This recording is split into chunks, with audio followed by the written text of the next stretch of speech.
Well, welcome everyone. I think we're recording. I'm not alone here. I've got Laura Young with me just now.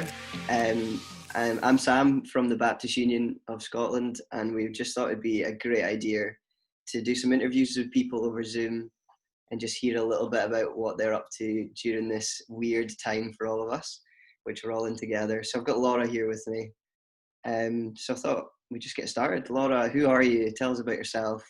What would you normally do with your time, with all the time that we have now? Yeah, all of the time that we now seem to have lots of. So yeah, my name's Laura Young. I work for Tearfund, who's an international NGO. So Monday to Thursday, normally I'm in the office working away, doing stuff with youth and young adults and doing stuff to do with climate change and the COP conference. But I also have another job, which is I run an online blog called Less Waste Laura. So normally on a Friday and a Saturday, I do things with that, go to schools, go to speaking engagements, conferences, make some content, take some photos, meet with people. So all of that is now changed, but that's normally what I do. I get up to different stuff. I also play lacrosse, go hill walking, have a dog, see my family, loads of different stuff usually. Mm-hmm. What do you enjoy the most out of all of that? What gives I you the most love, life just now? yeah, I mean, I love a hill walk. I love getting outdoors anywhere. And so now that we're in this sphere, I still love going for a walk. I love going for a wee run. But yeah, I love going camping, being totally outside and just being in the beauty, especially in Scotland. You don't even need to go Mm. far. So it's probably my ultimate favourite thing. But I do love working for Tearfund and I do love Instagram. Yeah, Instagram is cool. And where are you based? I live and work in Glasgow. Woo! And have you been there your whole life? No, so lived in Glasgow from birth up until I went to uni, and then I went to Dundee for 4 years, and then did a master's. So I was in Edinburgh for 1 year, and now I'm back at home, which is great. So our house is full now that we're all living together 24/7. Yeah, that's cool. So what's been like on your mind just now, um, during this time? Obviously, we're all forced to stay at home, probably giving us all a lot of thinking time, and there's lots to think about, a lot going on in our world. What's kind of been on your mind recently? What have you been thinking about in this time of being at home? Yeah, there's a lot of time to think. I think I'm thinking a lot about what I'm missing. I'm thinking about missing popping into my grandparents for a cup of tea. I'm missing being able to have lunch with people in a room together, check out what everyone's having, get some meal ideas. But my mind is constantly ticking over around what do we want to come back to? That's what I keep coming back to, because a lot of the stuff that I do online and a lot of the stuff I think about is around our world and sustainability, and that's talking about like fashion and food and travel, all of which have kind of came to a standstill. So I Mm. keep thinking about what's next, like what are we going to come back to, what are the things we're going to continue with, what are the things we might leave behind. Yeah, my brain keeps thinking about the future and like what's next, and when we come out of this, is there stuff that I'm going to continue doing because I've loved it. I'm a very busy person. So this is a weird time that my whole calendar is free. I've got lots of time at home. There's stuff I've started doing. I'm like, oh, I wonder if I'll keep doing that, once we're allowed out. Well, so my mind's constantly thinking about the end of this year, which is a bit weird, Yeah. but What do you think? What kind of place do you think we'll be in after this? I don't know. I mean, there's loads of conversations about stuff like airlines. Will people go and fly loads? Will people rush to go on holiday? Will people go back to shopping all the time? Will we become less connected than maybe we are now? Like, I've spoken to so many people in the past couple of weeks that I've not spoken to in years, because you never have time to meet up with them, and I feel really connected to the people that I know and the friends that I've made, and that's friends from uni and from school and from all over. So yeah, it's sort of like I'm hopeful. I'm hopeful that that Mm. continues. I Yeah. can't. I really hope that. It's funny because so I moved home in sort of August, October, September time, and the church I was going to in Edinburgh was doing a kind of season looking at Sabbath, and then I came home back to Glasgow, And then the church I was going to was talking about Sabbath as well. So I was like, oh, got a lot of Sabbath talk going on. Yeah. And now we've got all the time in the world to really think about that. So Yeah. that's kind of where my brain's at. That's what I'm thinking about. Yeah, it's interesting. Like, I was kind of thinking the other day, like, obviously there's a lot of serious stuff going on, and I can totally acknowledge that. But is God kind of forcing us to rest and take some time out to almost reset at the moment, as you say, like Sabbath? Mm. What do you think? Do you think maybe this is a time for us to just really kind of reset and find new rhythms of life? And Yeah, I think it totally is, because now we have more time than ever to sort of be in one place and just think. A lot of stuff I've been seeing online is actually, there sometimes feels a lot of pressure now that we've got maybe 12 weeks of nothing to really like work on ourselves and come out of this, and we'll know a new language and we'll be really fit and we'll have all these new skills. We'll be a famous YouTuber by the end of it because we've got all this time. But actually, is this a time for closeness with God and time to kind of recenter and stillness? I remember learning this thing in RMPS, and I think it was actually when we were learning about Buddhism, but it was talking about meditation. mm-hmm. And there was this analogy around, if you had a water bottle filled with water and soil, if you give it like a massive shake, you can't see through it. It's like unclear, it's muddy water. And if you just give it time to settle, you can like see really clearly. All the sediment settles to the bottom. And sometimes it feels like there's no other time to just sit and be still with God. But now we do, like, we have time to do that. Yeah. And maybe this is sort of forcing a lot of people to address that, maybe. But I think, yeah, resetting, recentering, and being still is something that this amount of time, like, we definitely should be prioritizing.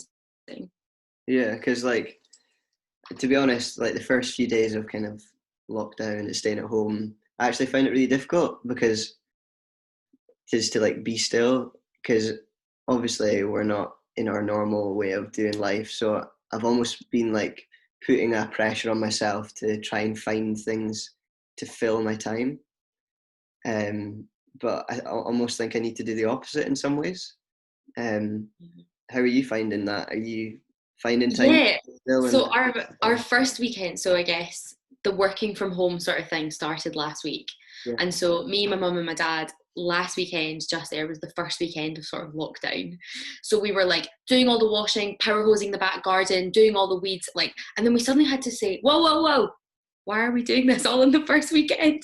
We need to space out all this stuff. But I think there was a pressure like to fill the time and not just sit and do things that are maybe a bit slower. I think we're, as a family, and I know as an individual, I'm used to a really fast-paced life. It's like one thing to the next. I cram loads into one day. A weekend is filled with stuff.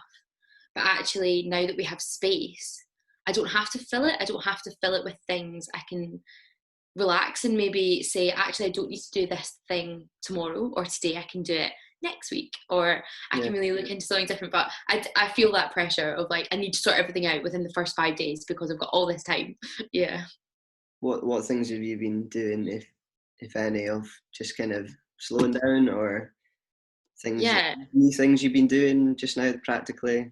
Yeah. So I guess like splitting into work and then into leisure. So like in work, we have these amazing times of like prayer and devotion in the morning. And I was really nervous that when we started working from home, that maybe wasn't going to happen. But actually, we've still been saying every morning we'll call in together and still have a time of prayer and still have a time of a bit of worship and a bit of devotion, and just checking in, saying, how is everyone? Like, where is your head at? How is working from home? How are you doing? What's your stress test? We do a stress test and actually talk about it. That's been so helpful. That's really kept a good routine. And then throughout the day.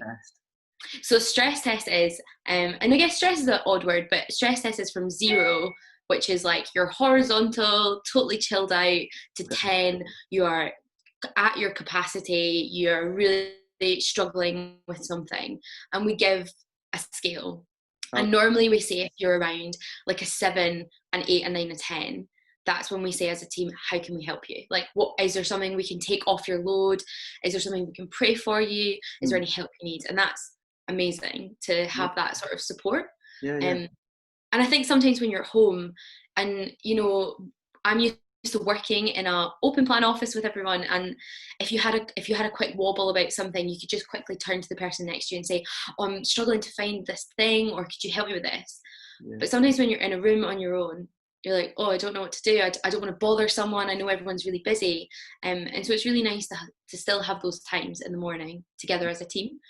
So that's like a work thing. And then also having lunches with other people. So whether that's people in your work, doing a quick FaceTime, whether that's friends that you know are also working from home, ask to call them over lunch, chat about what you're making, you know, like just have some chat that's not about work and about something different.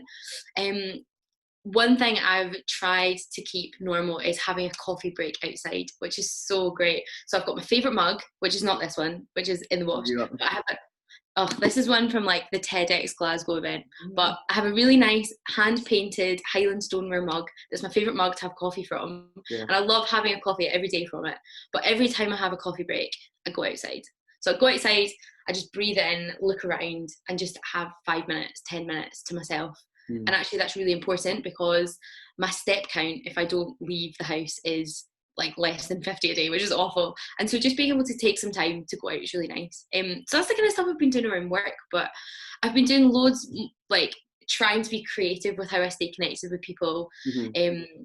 Almost, I love my calendar now because I'm basically planning people in like a meeting, but having like, hey, so like me and my friends are doing a no pub quiz this weekend. We're gonna all come together. There's 6 of us. We're all taking a round and we're gonna do a pub quiz over Zoom, which is gonna be so fun. And it's like something to do on a Friday night. How's that gonna work? So all 6 of us, we've all came up with a round, and then we all need to play the pub quiz, and so like whoever wins, I don't know what the prize will be, something in 12 weeks time, we'll work it out, but we're all going to do a pub quiz, so that'll be really fun because normally we would hang out on a Friday, so it's nice to still be able to do something a bit normal. And like my missional community at church, we've met over Zoom, so we still do a weekly thing. Church is now live streamed, which is so impressive. Absolutely praise God for the AV teams, they've done so well. I know that you were on your live stream up at your church. But yeah, so like trying to do stuff like that. I went down to my grandparents and shouted from the garden how they could download Facebook so that we could Facebook them and we could video call them, which is such a laugh. They still don't really have it. And then yeah, really taking that one exercise a day we're allowed and making sure I do it, making sure I go out and do something. So last night I went for like a 2-hour walk around where I live, and I took roads that I'd never been down before. I was like, this is great. Like I'm learning about where I live. I didn't know there was a park there. I didn't know there was a path there. Like, it was really nice. I did the same the other day. I just like started to explore where I live a little bit more and going to places that I haven't actually been to since I was like a teenager or a little kid. It's so cool actually. Like I mean, I live on the edge of like the countryside, so that's a blessing to be able to be near nature. But it's good. It's important that we're finding new rhythms and getting exercise in, like you say. But you talked a little bit about like community. I picked up about with your friends, but also like with your church. You said missional community, which is, well, what is a missional community first off? Yeah, so a missional community is like a house group. So I go to Adelaide Place Baptist Church and we have missional communities. So instead of a classic home group maybe being where you live, so everyone in this area goes to this particular missional community, and we've got them sort of themed a little bit. So the one I go to is called Sustain. So it's all about sustainability. So there's probably around like 10 of us maybe in it, but we've got a big WhatsApp group. And so we would try and meet once every week, 2 weeks, something like that. We had some cool events and things and we'd have dinner together, but obviously that's not possible. So we said, why don't we still check in and have a Zoom call? And it's really nice because there are some couples, there's some students, there's some older people, and there's some working people, but we still kind of take the time to get together, and people still bake for it and just show us what they've baked, and we all have teas and coffees and things, which is really nice. So we still meet as a home group missional community, which is really nice to still keep touch, because yeah, I was also new to this church, so I was worried that maybe I'd came in, not really got my roots set yet, and Mhm. then I was maybe going to have 12 weeks of nothing. So it's still really nice to have that little touch base with people outside of the Sunday live stream. Yeah. How's that working? Like doing church, doing community. That like how's that working for you just now? Is it working just now for Yeah, you? Is it going? I, I'm finding it is working, and maybe I think part of it is, say you were going to an event or you had a meeting or something, if there was a lot of people, maybe you didn't always get to speak to everyone, or you weren't always sure what people were up to. But now with things like Zoom calls, Mm, everyone is included. You know, everyone's in the conversation. You're not worried about missing out on anything, which is amazing. There's also, it's really nice to know that the service is there for everyone. I guess I'm always trying to look out for, potentially there are some people who are maybe still missing out. I know that I had to go and give my grandparents a demo on how to get there, how to get their church service up. So it's yeah. like really reaching out to the community. But I've found it is really well connecting, and actually everyone's now more intentional about being in the space, because Mhm. I think sometimes it's really easy to say, oh, in 2 weeks I can't make it to my missional community, and then you sort of close off a little bit because you know that you can't come to it because of whatever else. Yeah. Whereas now it's like, well, actually I'm going to stay connected because I don't know when the next one's going to be, so let's keep in touch. Let's I think as well now with, it sounds bad, but now with bad things happening, you know, people are really struggling with work and with time and with all the things that are happening. That's actually bringing us together, because we've people, you know, Mm. we're praying for one another and we're praying for each other in our work or in our family life or with whatever sort of things are going on. And so it feels like you're really getting deeper with some people that you maybe wouldn't have had those same conversations with before. Mm. Yeah, definitely. It's a interesting time, especially for church. I think we're doing church in new ways, and I was thinking on Sunday, like that first Sunday of us kind of all being at home, church was actually more public than ever. Mm. Like, you And know, how are you finding that as a church worker, as somebody who's used to working on a Sunday? yeah, well, like I actually like we did a church service from like just our sanctuary, so there's five of us there, keeping our distance, obviously. And we just did like the kind of usual setup. So we had worship to start with, we had like a kids talk, we had a little connection with the youth, and then we did like a talk, like a sermon, preach, whatever you call it, and then we finished with worship. But I actually really enjoyed it. Like I don't know, I just felt like I knew that everyone was at home, like on their screens watching, and people were commenting on the YouTube, and yeah, I really enjoyed it. It's like it's forcing us to, yeah, like you say, be more intentional and almost like be more intentional with like checking in on each other as well. So like Yeah. I'm finding that people are maybe messaging me or I'm messaging them more intentionally just to like see how they're doing, or even like I FaceTime so much in the last week Yeah. and actually had meaningful conversations with people. Yeah, it's really interesting time. It's forcing us to be more open with one another and rely on each other a little bit more as well, isn't it? Yeah. Um, I'm really enjoying not having FOMO as well. I used to get that fear of missing out a lot. Because It's there's kind of not. nice to know that everyone's stuck inside and just being able to chill out together. Yeah. I think that's good, but I know what you mean about having really meaningful conversations. I think Mhm. I was nervous about, because when you normally FaceTime someone, it's a bit of a laugh and it's maybe not, it's not that deep, and you know, it's just catching up. But actually now, yeah, I feel like I'm having really deep conversations with people, and it's not weird. It's just Mhm. totally normal because it's just the new way of doing it. So how are you being intentional with people then? Are you doing that just now? Is it a group of people that you're connecting in with like at the moment? How are Yeah, you being intentional? Are you just picking up the phone and phoning people? Are you FaceTiming?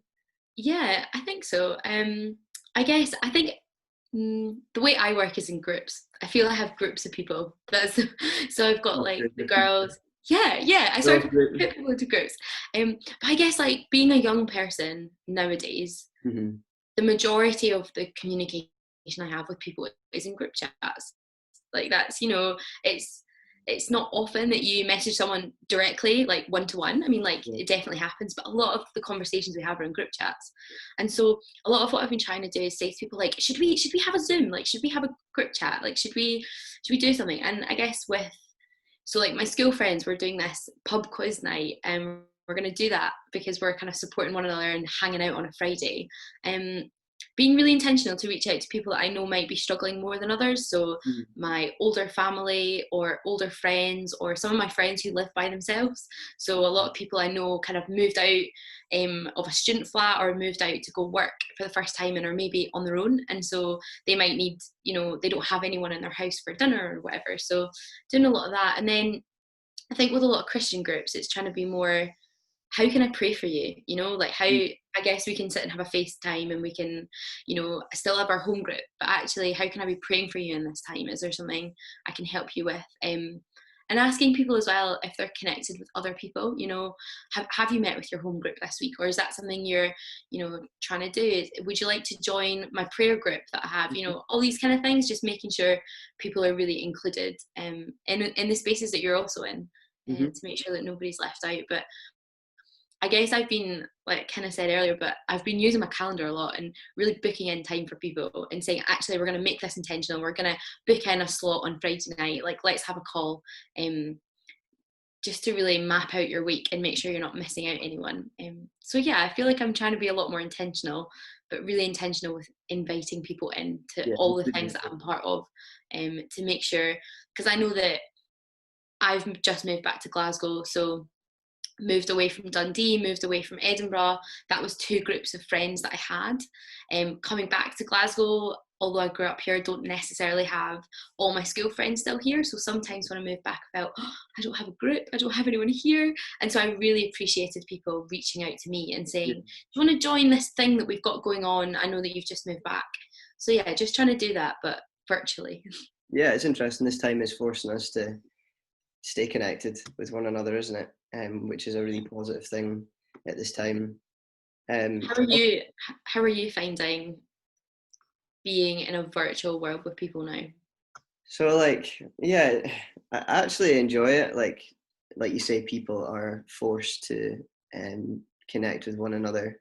I think one thing I am struggling with is like having a discipline with social media intake. So like how much I'm using social media just now. Maybe you can help with this, obviously being on social media.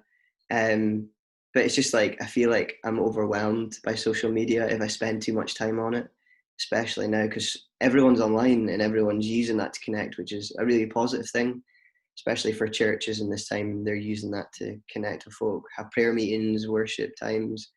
But I think it's like social media is almost overloaded in some ways, and everyone's sharing their life. Yeah. I've been doing it. I've been doing stupid videos to try and keep the fun.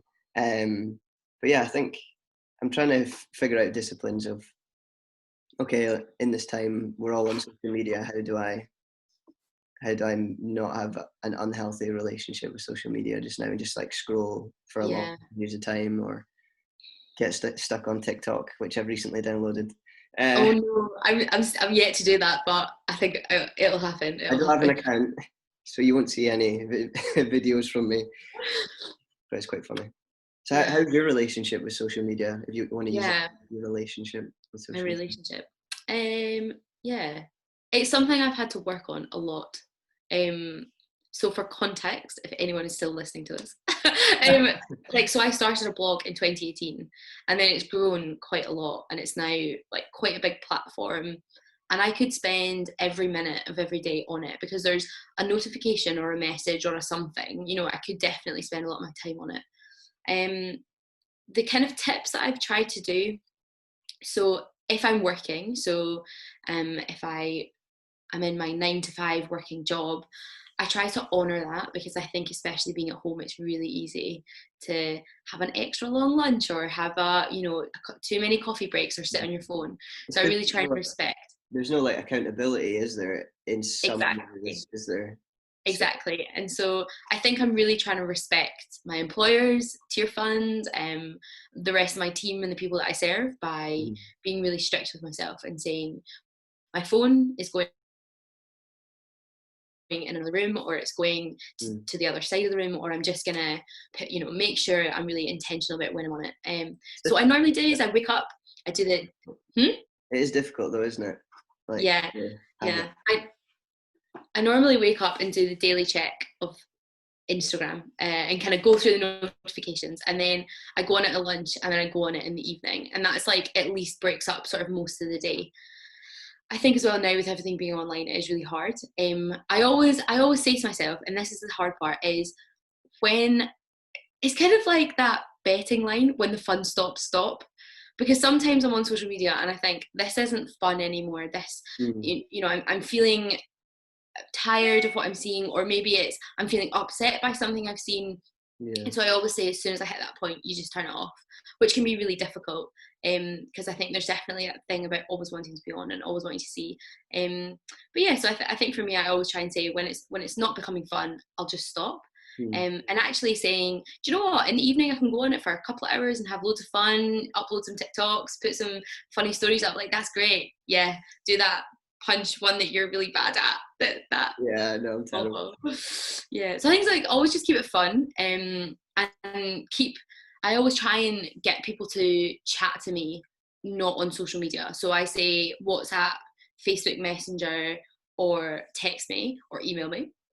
Rather than on like Snapchat or Instagram message or something, because then it means that I don't need to be on those apps to chat to people.